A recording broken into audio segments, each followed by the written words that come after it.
we're live now, so people could hop in. Awesome. Yeah, I talked to a couple local cachers and they're like, "Oh, you're gonna go on?" I'm like, "Yeah, I'll be on." They're like, "Oh, well, we'll try to make it." So we'll see what happens. We're officially live now. So. Yeah, I just got the thing on my phone. My phone, not my work phone. Yeah, I see it in Thank you guys for attending those. Local cachers are like, there we go. That way I can keep up with the chat. Maybe. There we go.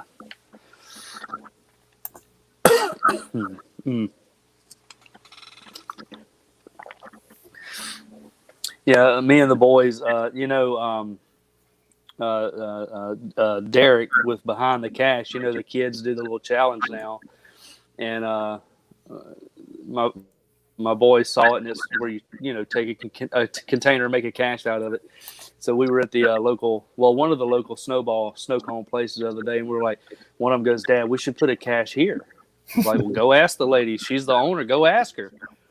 And he goes up there, and he did a pretty good job of explaining what geocaching was, and she said, "Well, what would you put here?" I said, "Whatever you'll let us put here." She said, "You can do whatever you want." I said, "All right, I'm gonna get a little birdhouse. I'm gonna put a lock on it, and we'll paint some snow cones on there, and maybe some ice cream, and we'll just mount it on this front post right there." She said, "That's fine with me. Go for it."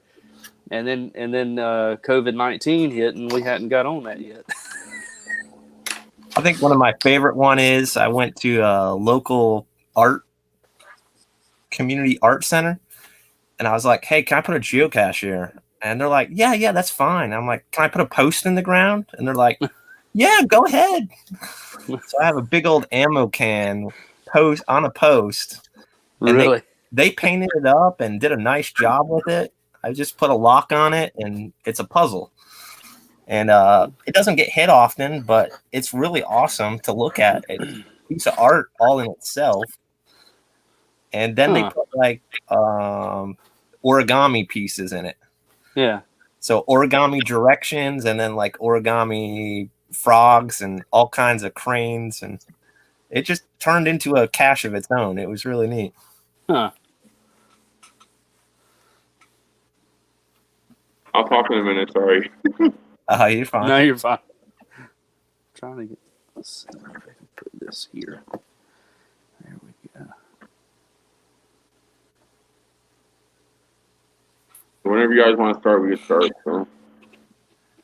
Hey, yeah, there's a couple people in the chat. I was gonna say, you call it. It's all good. All right. It's your show, brother. Well, they could back up and see it if they want to see it. So, yeah. First, Andrew, how did you get into caching? What got you into the caching world? That's a great question. I guess I'm kind of the typical geocacher. I had a geocacher come to me and say, "Hey, can I put a geocache on this park that I used to work at?" And I was like, "Hey, well, what's geocaching? Tell me more about it." And I was like, "Yeah, that sounds like fun." And come to find out, they had been caching for 20 years, retired teachers, and went to Florida, but they stayed in my local area. And I was like, "Yeah, that would be awesome." So one of my first find was one of their caches, and they actually helped me place my first cache. So I kind of jumped into geocaching just by chance, but it's always kind of been something I've always enjoyed doing, being in the woods and adventuring. So kind of was like a perfect fit. Are you still in contact with them or no? I haven't been in contact with them for probably about a couple months. They have grandkids now, and they're more on the road than ever. But I still keep in touch with them on Facebook and such. All right, Joseph, how did you get into caching and then the YouTube aspect of it? Let's see. So a coworker back in 2013. That's back when I only had 2 boys, and she said, "Hey, have you ever heard of geocache?" And I said, "No, what's that?" And she said, "Well," she kind of explained it to me. I said, "Okay, I'm gonna check this out," and because I figured with the 2 one boy that was old enough to go with me, and the second one was he was still a baby. I said, well, this might be a good thing for them to get outside, and so I checked it out, signed up, and it's funny because my geocaching anniversary date is actually my wedding anniversary date too. Oh no! So yeah, that works great every year, I'm telling you. And but Hayden, who's now 11, he was right at 4 at the time, and I said, hey buddy, you want to go find a treasure? And he's like, he was all excited about it, and I had, surveyed the caches right around where we live, and they were all the little small ones, guardrails. And, but I didn't know for sure, But anyway, I found one. It was listed as a regular size, and it was about 1.5 miles from the house. And it was a mailbox, like a legit mailbox. The postal worker knew about it and everything. So we go over there, and I was instantly hooked. I mean, it was like an instantaneous, oh, this is just the greatest thing I've ever done. And maybe not literally, but and it just kind of went from there. And the kids they'll go along with me from time to time. If I know it's going to be something they're interested in, I'll take them. But it's gotten to be quite an obsession. But that's how I got into it. It was just quick word of mouth. Now the whole YouTube thing, I guess like a lot of cachers, as soon as I heard about it, I'll go on YouTube. What is this geocaching thing? Maybe I can find some ideas and things like that. And I think the very first video that I watched was one of Joshua's videos, and I guess probably like most people. But so I started watching more and more people. I started watching Dan, Neil, Jamie, all the normal folks really, and I forgot, was it 2016? It was the very first Cache Advanced Geovlogger Geo Challenge. Was it 2016? I think. And it was just kind of funny because I had a little short series of caches. It was like 6 or 7 caches, and I had already planned the maintenance run on them. And the very first Geo Challenge was to do cache maintenance. I was like, okay, well, I'll just video it. Maybe I can win something cool.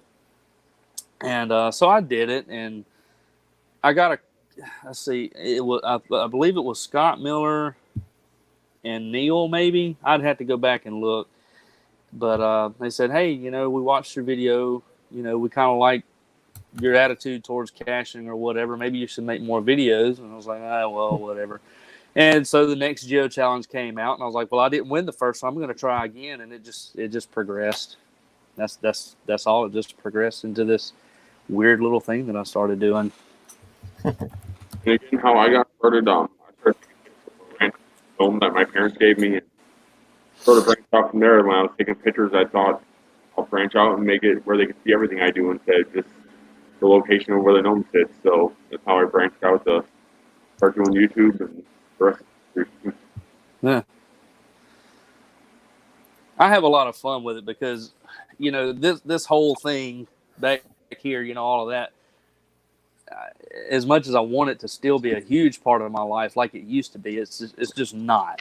And, raising 3 kids, and working 60 hours a week, I don't get to come practice, because you got to practice to keep the chops up and everything. So doing the videos is just kind of I guess like a creative outlet for me. So I see it as a stressful. Sorry. Ever thought about doing like a drum tutorial thing on YouTube or no? No, I'm not that good. Not that good. No. I do try to help out I'm very good friends with all the band directors in the area.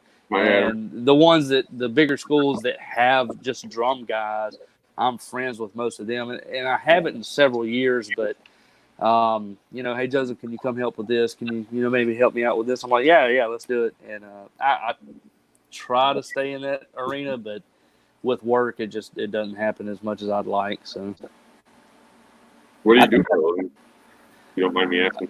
No, I actually work for the largest privately owned cell phone carrier in the country, and I'm a supervising sales representative.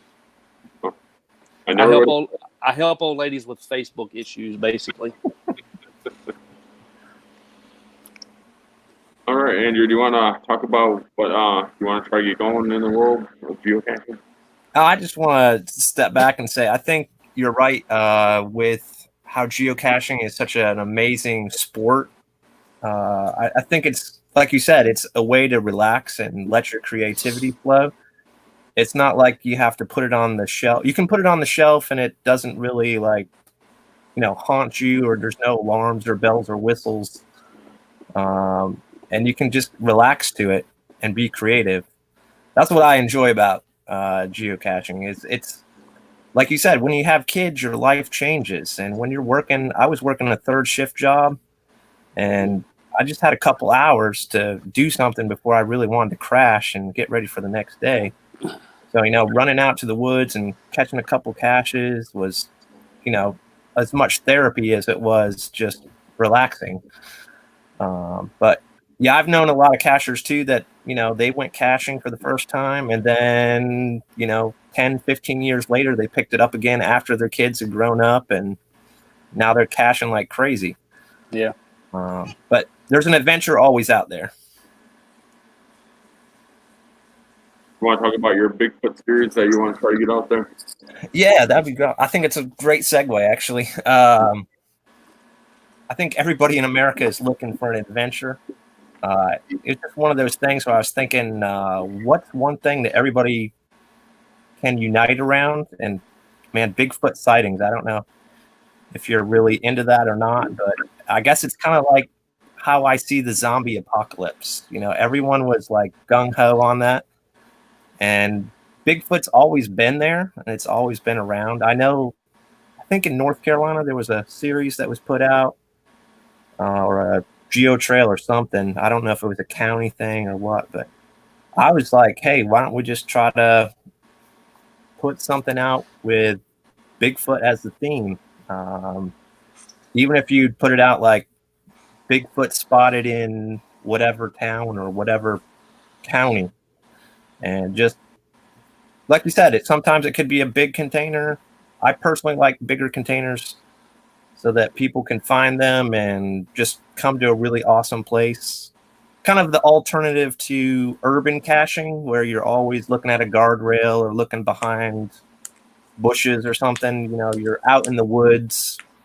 I mean, it doesn't have to be like a mile out, but somewhere that's new and different that people can just take a short walk to and enjoy. I know I have a couple caches that I've got in mind for that kind of setting. There may be a 10-minute walk out in the woods and nice locations, and you can just say, hey, I think that's where the creative side comes in too. You can say, hey, somebody spotted Bigfoot here, and this is the signs I found. You could make it a multi-cache. You could make it just a traditional cache. I think anything Bigfoot related is a big hit. I know in Helen, Georgia, there's a Bigfoot research center. There's various Bigfoot enthusiasts that are collecting samples and DNA and sound and all kinds of crazy things. So I'm like, hey, I contacted you, Dan. I was like, hey, let's throw that out there and see if anybody else is interested in making this a geocaching phenomenon.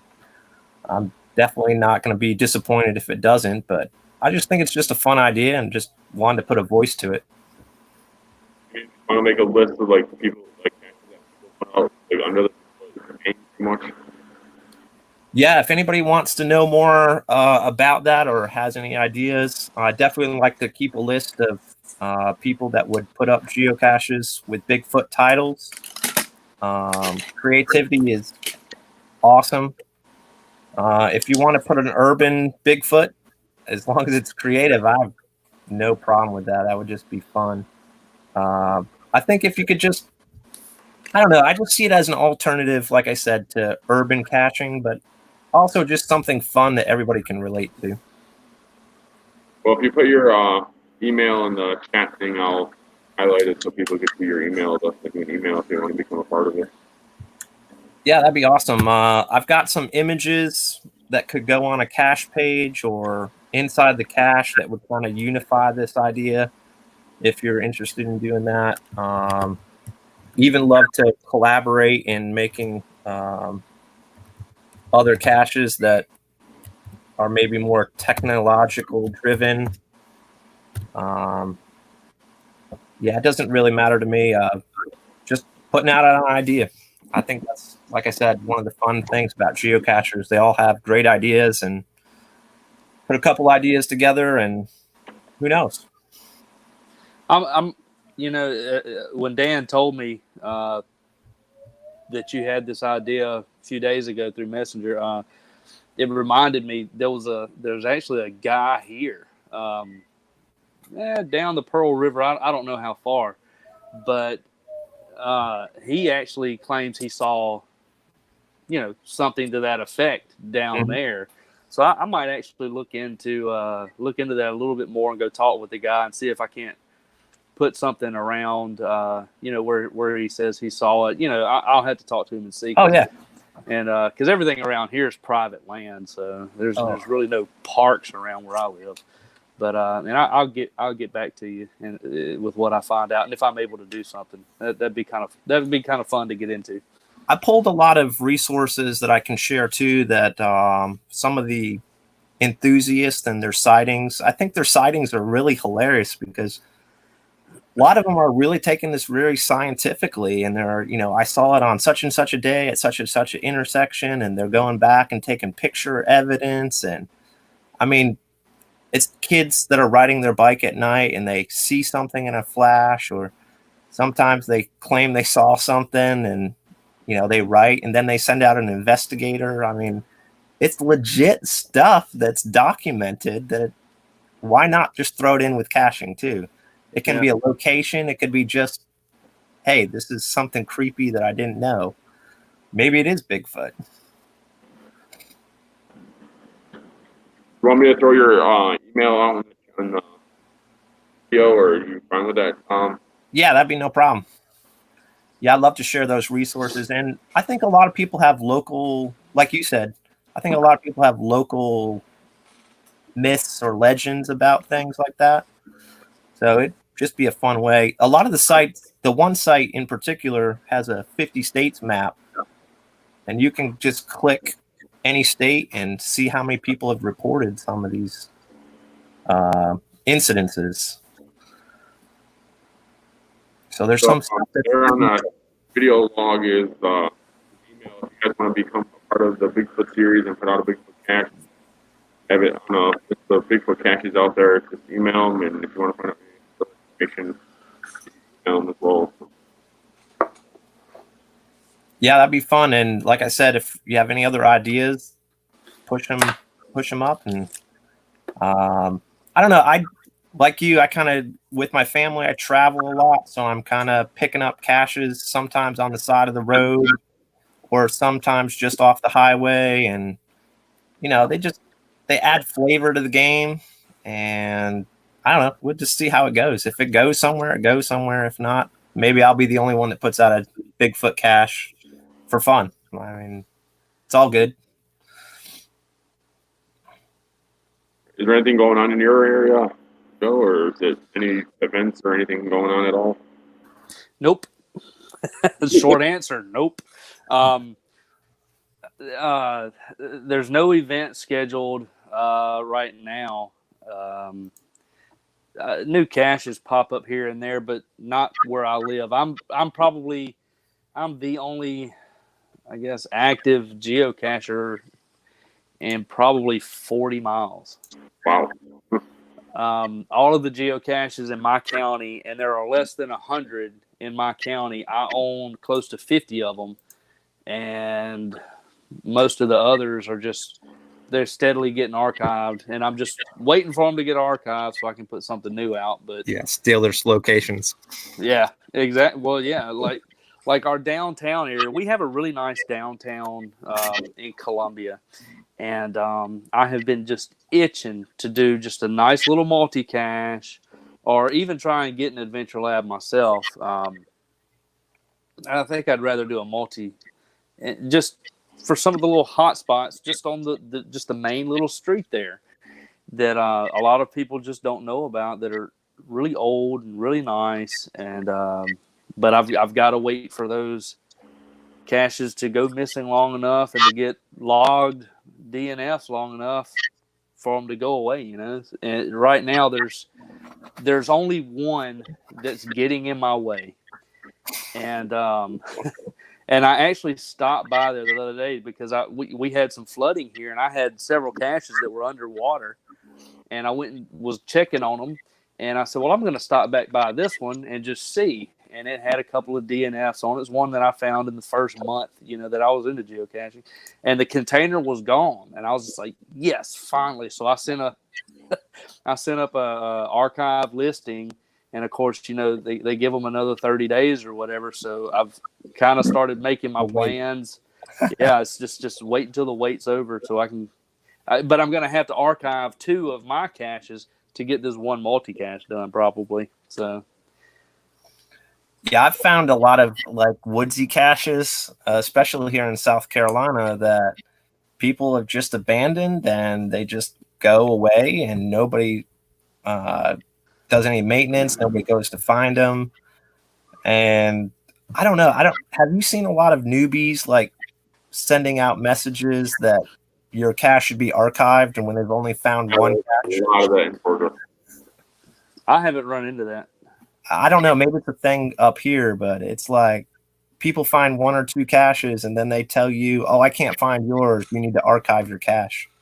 It's like, really? Issues with they say this container shouldn't be a geocache container, and they've only got 4 finds, and they're like, a pill bottle. You can't use a pill bottle as a cache container.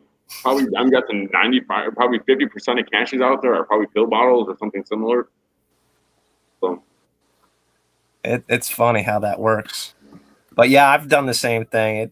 And some of them I found one great location outside of Toccoa, Georgia, that was an old Civil War, near an old Civil War.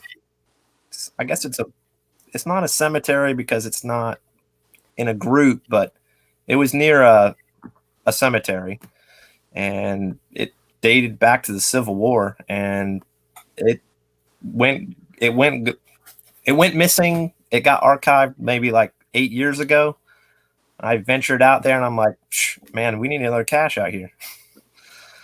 So it was, yeah, I love looking at the archive list because usually those are some great locations. Where do you find those? I've always been interested in that. I usually use Project GC. Okay. And let's see, if you go to statistics and it's under one of the, I can send it to you later. I think it's under stats or find status, one of those. Okay. Maybe it's tools. Yeah, map. If you go to tools under Project GC, and then under tools, it has a guided or a bolded map based, and then map compare. Okay. And then it allows you to choose your location in the United States, and then you can go to a specific county. Mm-hmm. And then it gives you some options for what you're looking for. And one of them is disabled or archived. Okay. And then you can just push filter. Let's see. I just put it for Stevens County, Georgia. And it shows me 62 caches in that county that I haven't found, and 142 that haven't been logged. So there's that many that might have been archived. Just counting right now off the top of my head, there's at least about 50 caches that have been archived. And some of them, like you said, are just park and grabs. They're just horrible. Yeah. And some of them are just, out there abandoned puzzles or things. But yeah, it does give you a nice flavor of what's been there in the past and what does and doesn't work as well. Yeah. I think I have one experience of finding an archive cache, and it was on accident. It was a few years ago, and it was for here. It was brutally cold. I know we were getting wind chills in the teens, you know, but that's cold for us. I mean, Yeah. really cold. So, but a new cache, it was just north of here, about a 20-minute drive, and of course it's a nano on a tank. And I actually did a video on it, but so I get up there, freezing my tail off, icicles hanging off of this tank, and so I find the cache, key holder, whatever. And so I take a pic, you know, I'm doing my little video, and I post it on the local Facebook group page. And then the CO, he messages back. He says that's not my cache. I'm like, what? No, dude, I'm not going back up there. It's too cold. And he's like, no, seriously, that's not my cache. So I think it was like 2 weeks later, it had warmed back. Where'd he go? I don't know if oh, there he goes. Hold on, I'm gonna wait for him to come back. Okay, there he is. So a few weeks later, warmed up. So I go back up there, got my camera, my phone camera, and the first thing I did was go back for the one I found, the key holder. So I pulled it out and I took out the log sheet, and it's logs from like 03, 04, I think. I've still got it. It's in my car, I think. But just extremely old dates. I'm like, I didn't even look at it. So I folded it back up, and I took it that way nobody else would find it, and and I found the nano. But the funnier part about it is, not long after I first got into caching, there was a listing on that same tank, and I had found it. So that tank has been home to at least three geocache listings. Yep. I have the first container in my car. Yeah, it's in the car. The second one, I found it legit, and then the third one, I found it legit too. So I'd love to go back and read the listing for that one, but I've never known how. I've never been able to look for it. So the older caches, I wish they would put maybe on the list. Like, let's say somebody passes away that's in geocaching, somebody that's not in geocaching more that has like older ones. I wish there was like a list that if you want to adopt it before it gets archived, so you could take it over so we don't lose those dates. That'd be amazing, but unfortunately they don't do that. They just eliminate all their caches and yeah. There's an older cache that's on Dan. There's a cache on Currahee Mountain, and it's an old cache, the oldest. I think it's the oldest in Stevens County, Georgia. And last person up there reported the box, the ammo can was missing, and it's like, these people haven't been on in like 10 years, and they're not likely going to go back up there. So, I mean, you can take a chance and put a new can up there, but as soon as it piles up, like you said, Dan, I mean, it's gone. It's gone. It's gone. You can't. I wish they would come up with an idea to, adopt them out officially. Prairie Mountain, we went up there when we actually went to your event that you had down there in Koa, and we had our black car. We just had it a week, and we went up that hill just after it rained, and that car was slip sliding and everything going up that hill.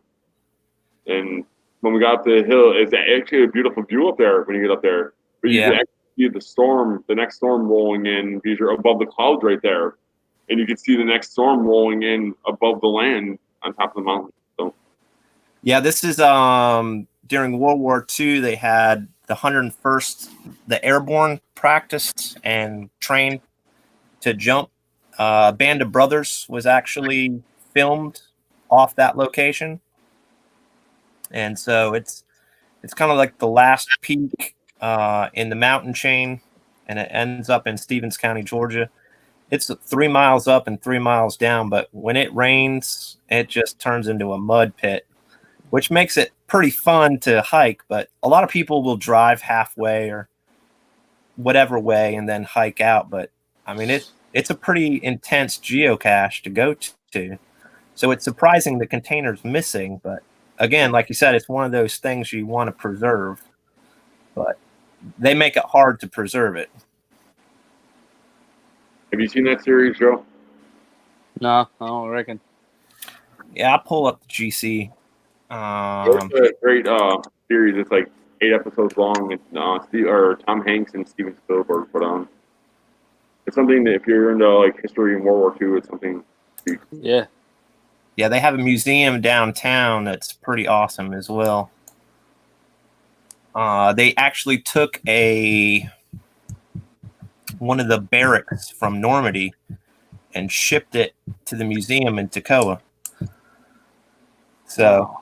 it is pretty legit. I mean, it's authentic and it's just fun. There is a driving tour, a 2-part driving tour. The first GC is, I don't know if Dan, if you want to put this one up, GC 363 VX for the Band of Brothers driving tour. So it's GC363. What was the rest of it? Sorry. VX.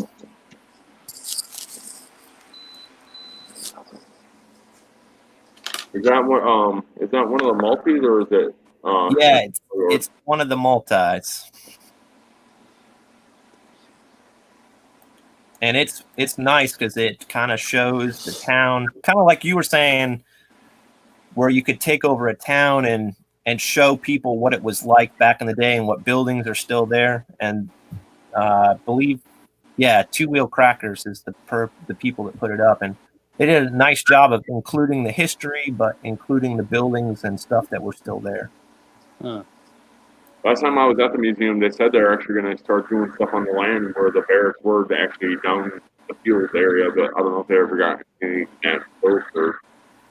Yeah, they started building. I think they started building. I know they put up a more permanent barracks out there, and they're kind of using it as a community area.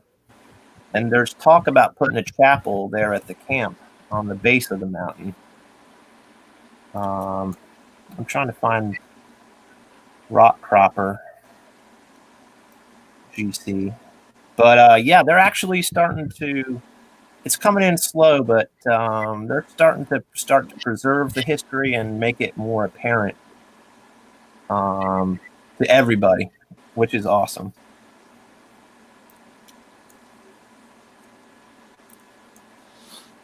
Okay, yeah, Rock Hopper. I'll type it in there, Dan, so you can send it up. But yeah, that was the one that's. I'll have to look at the date after I click in this information to you. But it was last found in February.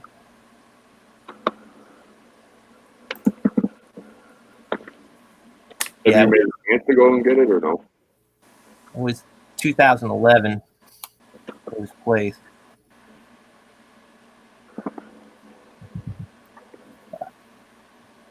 What was that, Dan? I didn't hear you. Have you tried going to find it at all or no? I'm going to be meeting up with a couple people tomorrow, and we might actually head up there and bring an ammo can with us to make sure that it's still there. But I don't know. We might go to the other part of the county too and go for those woodsy caches that haven't been found lately too.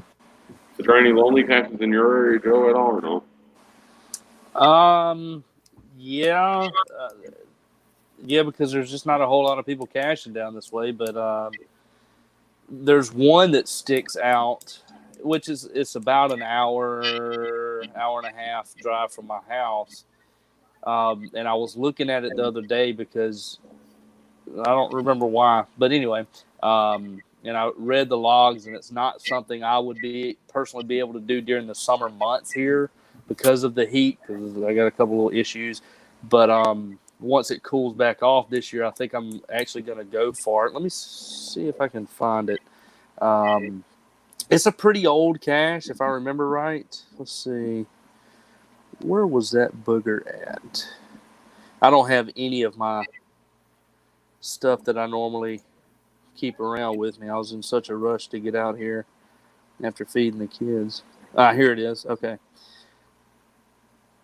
Yeah, this one is from May 2001. It's GC 955. It's called Mossy Stump. Let's see. The last find log was March of 2017. So 3 years only. There was a DNF October of 2017, but it looks like it wasn't like a in-depth search. It looks like he just kind of got halfway or something and gave up. I don't know, because apparently it's kind of a tough one to get to. You know, even though here it's pretty flat terrain in Mississippi, but just the undergrowth and all that, the bushwhacking's always terrible.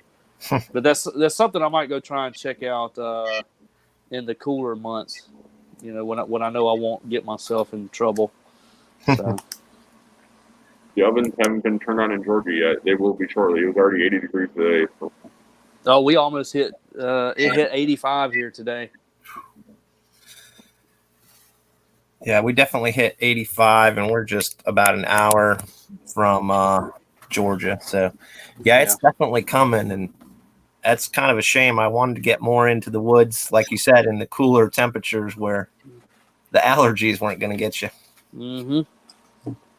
Yep. Do you have any snakes in your territory, Joe? Or anything like that? Like any dangerous stuff? Who? You. Oh, God, yeah. Oh, yeah. Copperheads, water moccasins, rattlesnakes. For the most part, spiders aren't too big of an issue, but black bears, depending, you know, I've never actually seen one. Coyotes are a problem. You know, if they're by themselves, not much of an issue, but if there's more than one, you got to be kind of careful with those. It was actually pretty funny. Several months ago, we were taking the boys down to the coast, and I said, okay, that's cool, but we're going to stop, and y'all going to drive me on this little, 20-30 cache power trail. Take us an hour. So we're going these gravel roads, and I get out. My wife starts not like screaming, but kind of hollering, Joseph, get back in. I'm like, why? She's like, what is that up there? I was like, that's just a bobcat. and the bobcat stops. It's maybe 50 yards from us, and it stops and turns around. Look, she's like, Joseph, get in. I was like, the bobcat's not gonna hurt me. I'm too big for it. If it were a bear, it'd be different. But no, it's a bobcat, and off in the woods I go. So, but I've almost stepped on a couple copperheads before, and that's not good. Those little guys are mean. I've only ran into one snake, or me and Aaron have only one snake. It was a black snake. We've seen a coral snake in the water, but it was nothing that anything to do with us. But we ran into a couple black snakes, but that's much it. Mm-hmm. Yeah, today in my scouting, I ran into one black snake heading toward a pond, and then another one that was curled up in a tree, which is I would have walked right by it hadn't somebody told me about it. Yeah, I've come across several, non-venomous snakes. Several, little black. We call them black runners because they're so dang fast. Yeah. King snakes, rat snakes. Little guys like that. But I've only come across 3 venomous snakes while I've been caching, 2 copperheads and a pretty big water moccasin. And you really got to be careful with the copperheads, number one, because you can't see them unless you're close enough and they'll open their mouth and let you know they're right there. But the water moccasins, the one that I came across, did not want me around, and he came after me. I was probably 30 feet from it. And he started coming towards me, and so I started backing up, and he just kept coming. I said, okay, I'll back up first. And he just did not want me around, so I left. Have you run into any boars or wild pigs? No, those are not an issue where I'm at yet. I'm sure they're coming, but they're not an issue where I'm at. Yeah, I've run into them now and again, caching maybe 3 or 4 times. And for the most part, as long as you make yourself known and make yourself a little larger than life, make some noise and throw something, they're not going to bother you. Yeah. So let me ask you, and I've been meaning to ask, like, put this on other caching pages. Do you carry a firearm when you go caching, especially when you're out in the woods? I do. It depends on where I'm going. If I know that I'm going to be out there, and especially by myself for a while, or with my little ones, like you said, I'll carry it with me. But if I know it's just going to be a little bit of time, I'm usually not too worried about it. Okay, just curious. Oh yeah, Lately, I'm more worried about the wild animals that are actually in cities. the wild Wild- animals there. That are in the city. Oh, They're crazy right now, fighting over toilet paper, fighting over water. Oh, God. yeah. We haven't I got toilet paper in the stores in probably 2 weeks. Now there's a Oh. limit on how much paper towels you can get here. Yeah, they started that here yesterday, or maybe this morning. I think it was yesterday. Yeah, I don't. Who knows? But yeah, unless I know I'm going to be out there for a while and by myself, then I'll carry. But most of the time, it's just. But yeah, that's the other great thing about geocaching is it really does include a lot of other outdoorsy things. You guys do hammocks or anything? Not yet. I won one at Colin Caching, and then we got one somewhere, and we haven't yet figured use them yet, but I plan on them. Yeah, I've actually gone out for a day and brought the hammock with me, and I'm like, man, this is awesome. But I haven't really had the time to get back to it. But I'm hoping to do an overnight this year. Yeah, and again, caching is fun because it's so flexible. And, you can add extra things to it. I'm hoping to put in some canoe, kayak type caches on the lakes and stuff. And I don't know, it just lends itself to be an outdoorsman like I am. So I guess that's what makes it even more addicting to me is that it's so versatile and fun. It's funny you bring those up. I mean, even though my dad is very outdoorsy, and growing up I wasn't. Most of my adulthood I've not been, but caching makes me want to be. And I have never kayaked ever. And it's about an hour from here, but there's a lake, and some of the caches you have to be on the water to get. And I'm like, yes, I'm going to go kayaking finally. And I've been planning this for like 3 years, and I've yet to do it because I just haven't been able to. But and then the whole hammock thing, I forget how I got it, but I've got one of those little hammock in a pouches or whatever. Yeah. And my wife saw it. She's like, "What is this?" I was like, "Oh, that's my." It came in the mail. I was like, "Oh, that's my hammock that I won." And she goes, "Why did you get a hammock?" I was like, "One day I'll get to relax outside, maybe overnight at some point." She's like, "Yeah, not anytime soon." But that's one of my goals this year is to go down to that lake, rent me a kayak, borrow a kayak, whatever I need to do, take my hammock and string it up on the shoreline overnight. I know one of my goals this year was going to be so booked out from Memorial Weekend. We have the mega that weekend.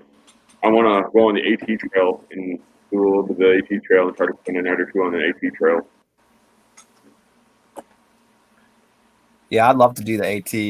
I've done parts of it in Massachusetts, of course, the start in Georgia, but never done anything overnight or very long. But yeah, I know it's hit or miss on the AT, but it still would be fun to get a couple on them.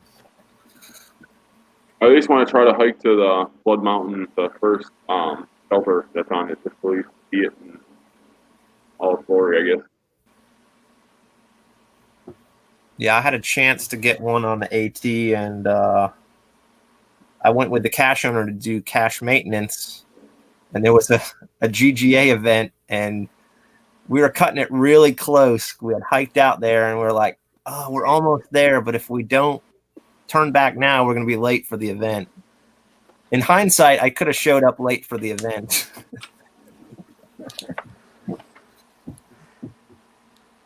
Yeah, I wanted to do that maybe later in the summer when it gets to fall, when the leaves are all great up there. Maybe I'll do it then. Yeah. Yeah, that's fun.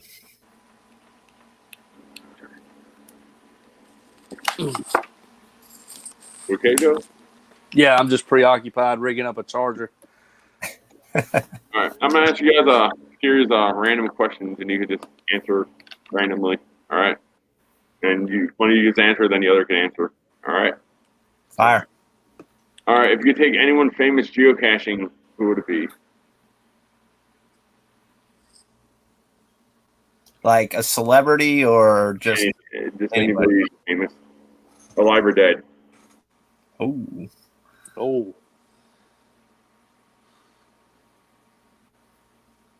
Let me do some research on that real quick. You know, I'll go with.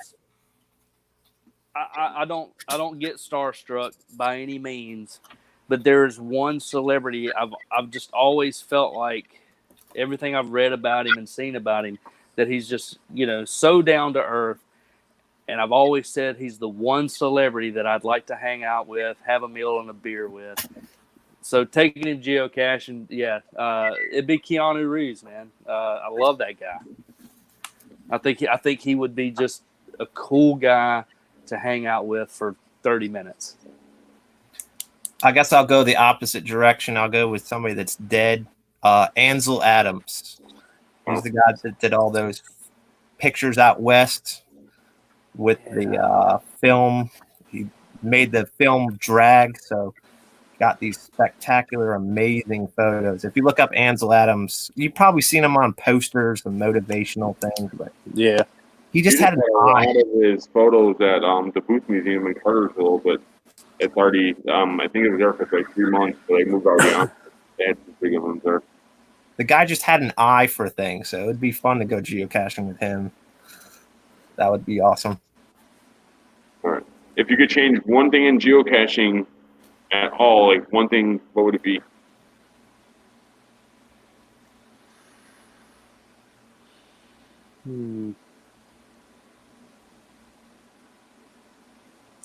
I'm gonna go with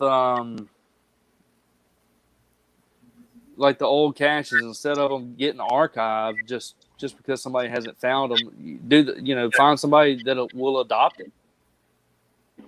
Because the whole adoption process, the cache owner has to do their part of the process. Well, if they're not active anymore, then it's pointless. So I think I would go with that. I do wish they would change that.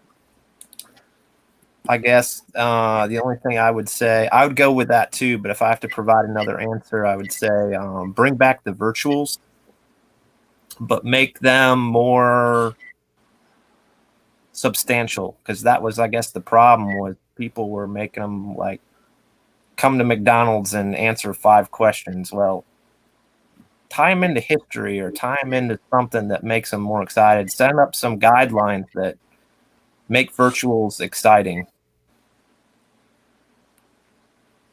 All right, what was each of your best moment that you've had in geocaching so far? That you could, like, if you had to look back on geocaching, like, that was my favorite moment that I've had so far. Mine, I think you were there, Joseph. I don't know if you were there, but when we had that summit with all the vloggers up there in Cincinnati, the original one, that was probably the thing that, for me. I think I would probably use that as well, for me personally, because that was just a really, really cool experience, meeting all these people that I've, been watching on YouTube for so many years and or listening to or whatever, and getting to hang out and actually do a little bit of caching with that's probably my number one spot, was the GeoVlogger Summit at the Giga. That was just really spectacular for me. What we're talking about is we had a special little meet and greet between all the vloggers, and West Virginia Tim was there, and a few other, like, not vloggers but podcasters were there, and we all got together. Even what's his name, Craig from showed up, and we just all got together, and we had all the vloggers meet up. There was probably a good 20, 30 of us there. Yeah, something like that. West Virginia Tim was there. Oh, it's awesome. All sat and talked with each other, and then we all went to dinner at that chili restaurant. I forgot the name of it offhand. Oh, that place was terrible. It's cinnamon. Hey, Come on, it was in Cincinnati. What'd you think? I'm just going to say this. Those folks don't know a thing about chili. You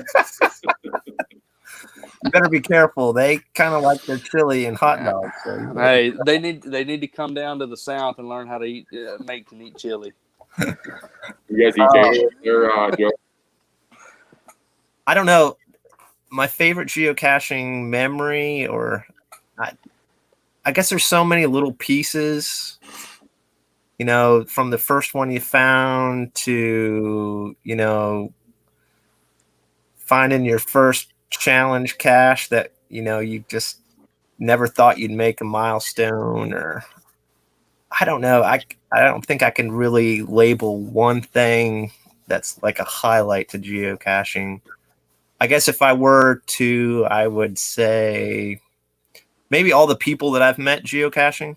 I mean, it's kind of like having a dog. Once you have a dog, you get to know people differently. When you start geocaching, you get to meet new people. And I have a friend that says he's a people millionaire, and I feel like I've gotten to become a people millionaire, just getting to know people and enjoying their perspective on life and how they cache and just how they do their life. I mean, I think that's probably one of my favorite moments overall. Joe, do you get people that geek out on you at all once they see you in person, like that watch your videos? No. You've never had that happen before? No, I don't have that big of a following. I mean, I think I'm hovering right around 230 subscribers. So,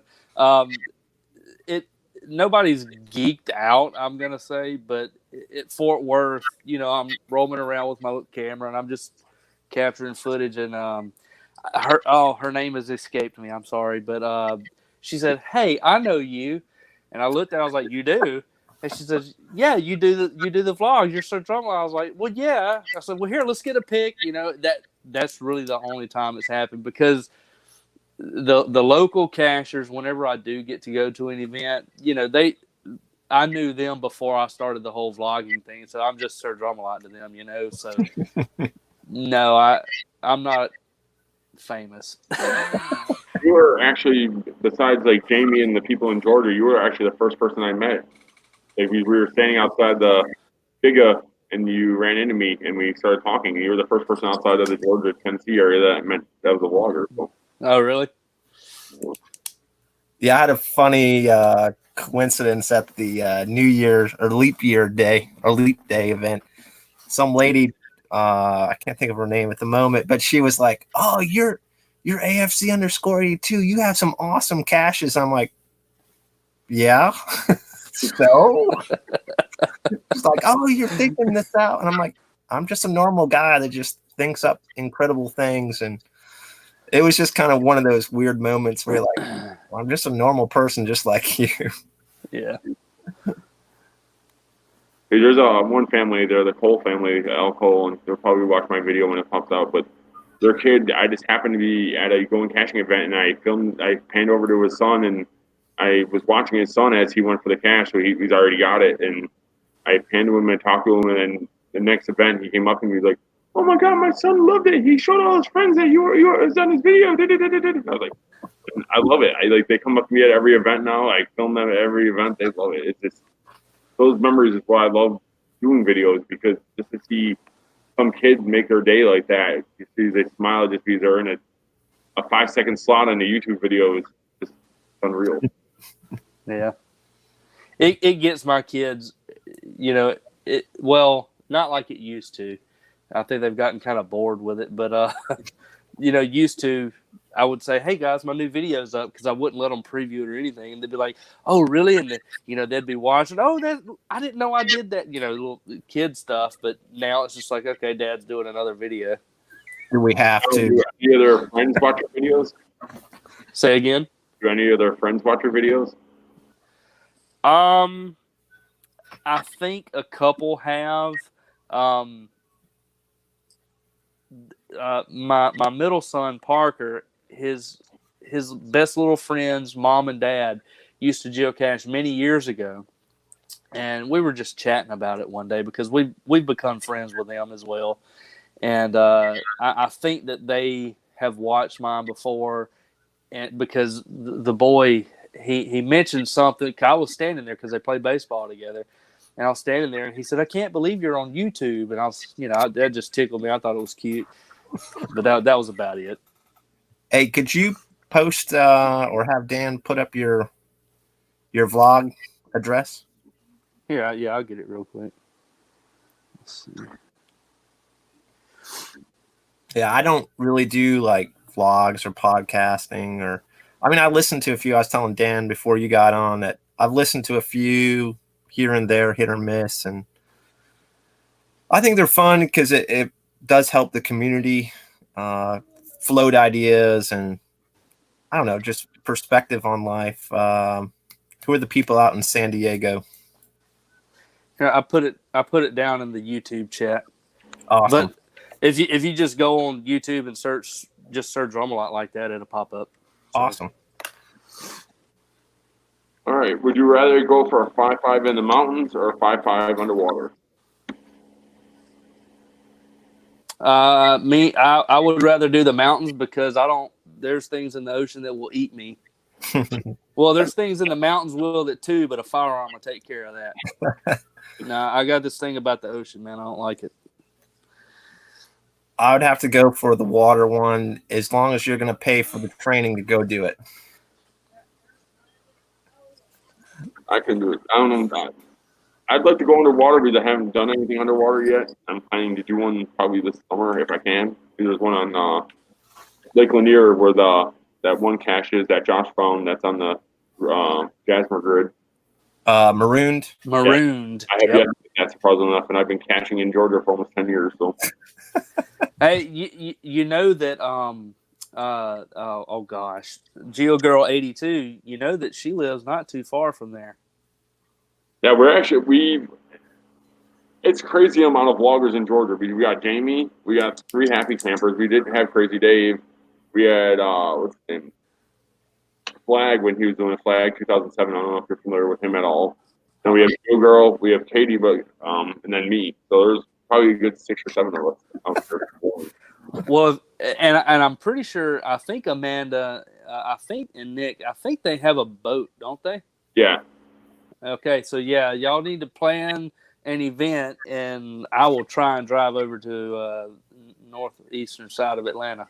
Well, the GGA, the Georgia Geocaching Association, used to have an event called Hydropalooza, and they'd hire like 5 or 6 boat drivers, and you paid I think $10 or $15, and they take you to all the islands on the lake and take you to all the caches that were on the lake.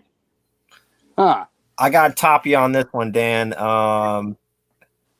Me, my family, and 2 other families that were into geocaching, we thought we were just going to get a pontoon boat and go get marooned. So we just called up and we called somebody and they're like, oh, yeah, we'll come pick you up and we'll take you out for a few hours. Come to find out, we rented a houseboat, a brand like homemade houseboat. And he took us to Marooned and all the other caches for like 4 hours. And we just had a time on Lake Lanier. I mean, it was the best. I mean, I think we paid $100 between all 3 of us, all 3 couples. And it was like the best thing ever. I mean, the kids were tired. We were tired. Yeah, we tried to do a barbecue, but, it started to rain. And then we went to a restaurant and waiting on Italian food that tasted horrible. And my wife dumped her water on me. And I mean, it was just hilarious. But yeah, if you get a chance to get marooned, it's well worth it. It's a lot of fun. It's sad because people are like, "Oh, you must have maroon. You must have." I'm like, "No, there's a lot of caches in Georgia I haven't yet to get." So yeah, it's worth a trip, and we just kind of lucked out on that. But yeah, it was fun crawling through that houseboat and just being taxied around all day. It was relaxing. now, is there any rhyme or reason when you guys go out caching, or do you just say, "Okay, we're gonna go here on the map, and we're just gonna get whatever's in that area and close it out," or do you make a plan to attack an area? With me, both. this, I don't get to go very often, not nearly as much as I'd like. And used to up until recently, it'd just be I'd pick a little area, make me a little offline map, take off, knock it out, get back home. I've kind of switched gears this year because the past several years it's always been about how many can I get in a day, how many can I get in a day. This year I'm really focused on the Mississippi counties, finishing that this year. Right now, I started the year with 37 out of 82 counties, and I've picked up 3 or 4 new ones so far. And I've got some routes made up. The wife is on board, so as soon as all of this Corona blows over a little bit to where to where I can do it, I'm really going to tackle that. And I'm also really focused on filling in more of my Jasmer grid. I've still got a long ways to go on that, but so I'm not really willy-nilly caching anymore. I've got everything planned out. Now, granted, there might be a time like tomorrow. We're just going to run down to Biloxi or Gulfport. It's all the same place, and because there's something I forgot what it is. We got to go down there and do or pick up or something. But I was like, okay, well, we're going. There's a new adventure lab. I'm going to grab that, and then I'm also going to grab these while we're there. So it's kind of a mix, but this year I'm more focused on other stuff, so it's more by design.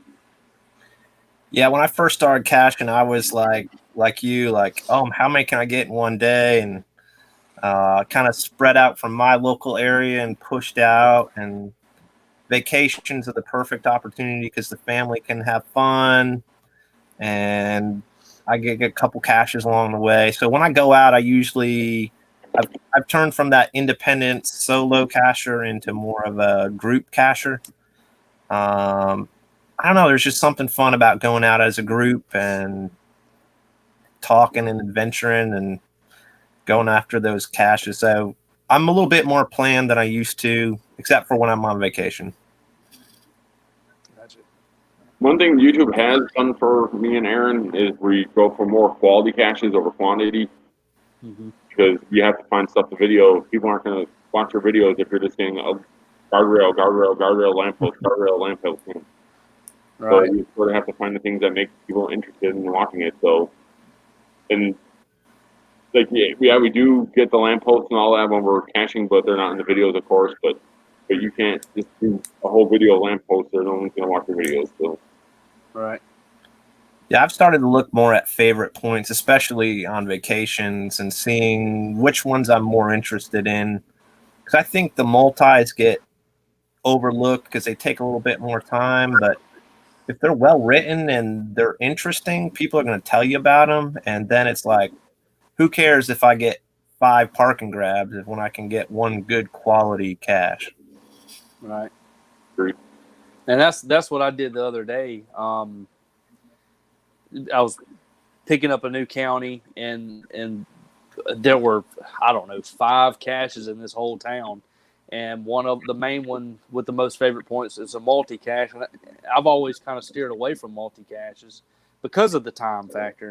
But I'll tell you that was a great experience because it was a tour, and it was pretty simple. It was a tour of the little town. But I found some of the most amazing things doing that one multi-cache that if I had not done it, I would have never seen that stuff. So that's a good point. And I did do a video on it, and it'll come out in a few weeks. But and hopefully it'll do that little town justice because it was such a cool little town, man. But I've started looking a little more at multis. I've always steered away from them. So yeah, that's a good point. A lot of times when you go for the multis, it goes right by the ones that are the parking grabs. You can hit those if you need to. So true. It's like a bonus, yeah. If you could cache it, if you could place a cache anywhere that's off limits right now or anything like that, where would you put it? Oh, that's easy. So I don't know how far it is from my house. It's about a 25-minute drive, but it's called the Salmon Site. think it's the salmon site, but it's one of two nuclear where nuclear bombs were tested underground. It's one of two Awesome. places east of the Mississippi, and you can't get to it. There, and the crazy thing is, there is a little like monument plaque thing, and nobody's been out there in years and years because it's private land now. I would love to put one out there, but can't. You're talking to the owners or anything like that? Yes, it's owned by. So it's I forget the owner's name, but it's leased out to a logging company. So even if I got the owner's permission, because of the logging that's going on out there, the trucks and everything, it'd probably be a little bit too dangerous. So that's the main reason. But I mean, you can't even. I got permission to go out there, but it's too hard to get to. Is there a crater, or is it? Well, how is it? Like, is it a crater, or is it just the ground lifted up, or how is it looking? No, it's pretty flat. It was the nuclear devices were detonated underground in salt domes. Mm-hmm. So it was completely sealed. But if you Google salmon site, salmon like the fish, you can read all about it, and you can see the pictures of the plaque and everything. But yeah, it's inaccessible, and it'd be such an awesome place to put one. Yeah, Dan, I think that's probably the stumper of the night. I mean, there's a lot of great sites, but I can't think of one in particular that would make an amazing cache. I mean, there's many, but I don't know. I guess off the top of my head might be like back to Stevens County in Georgia. There's not much room left for a cache. If I could put a traditional cache, I'd probably put one at the courthouse right in town. The courthouse, actually, the whole county was named after the vice president of the Confederacy. And then there's like World War II monuments. There's World War I monuments. There's an orphanage monument. The Toccoa Falls was at the late 60s, 70s when the waterfall, the dam broke and people died. I mean, it's just chock full of awesome history in this courthouse. I'd love to put a traditional there. That would probably be one of my top ones, though. When we went to Toccoa Falls, it was sort of on a whim. I didn't know about the falls. I don't know a lot about Georgia history, and I had no clue about the falls even existed. And we found that state park, and we were like, oh, by the way, there's falls behind it. And we took the trail, and it's a pretty awesome place to see. Yeah, I'll try to find that. It's an earth cache that's at Toccoa Falls now. But yeah, it kind of reshaped the whole history of the town besides the college itself. Let me find the GC real quick. Danny, I thought you've been on here way over an hour. That town's out in the middle of nowhere, so. What town is that? Toccoa, Georgia. Okay. Like I said, if you watch, look up Band of Brothers, it might be something you might be interested in if you're into history and World War II. And A little bit. it basically follows the soldiers from boot camp to when they took the Eagles nest and Hitler's crown up in, I forgot where it was, but yeah. Okay. Yeah, it was the 101st Airborne. They trained their airborne units at Toccoa. But yeah, Stevens County. Let's see. I'm in Toccoa now. I guess, yeah, I mean, I talk a lot about Stevens County because that was kind of where I learned caching, and it's just a lot of wilderness, national forest area. So it has a lot of possibilities. GC17DO or D0K is Toccoa Falls Earth Cache. That's 17D0K. I'll just do it one more time. GC17D0K.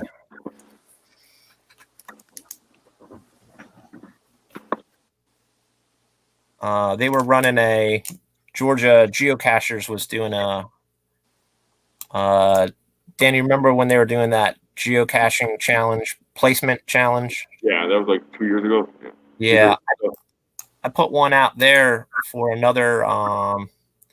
Actually, it was found because somebody had archived a cache out there, and it was about a Revolutionary soldier who got deeded. Well, he bought the property, but kind of took it from the Cherokee at the same time, and he had a house location out there, and that's just sitting out in the national forest. I mean, nobody knows about it. You can still see the stones for the foundation, and then about 500 feet away is his where he chose to be buried.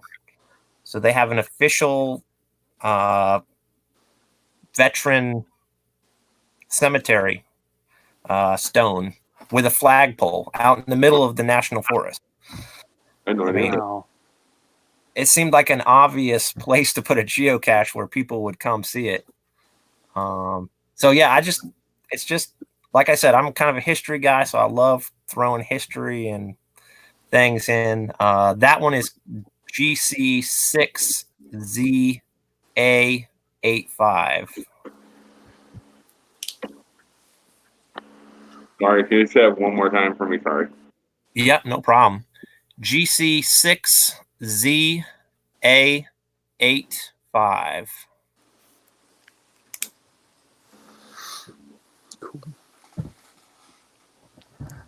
But I wrote a lot of history in there and just made it like one of those places where you would want to go and be a part of the history that's still there.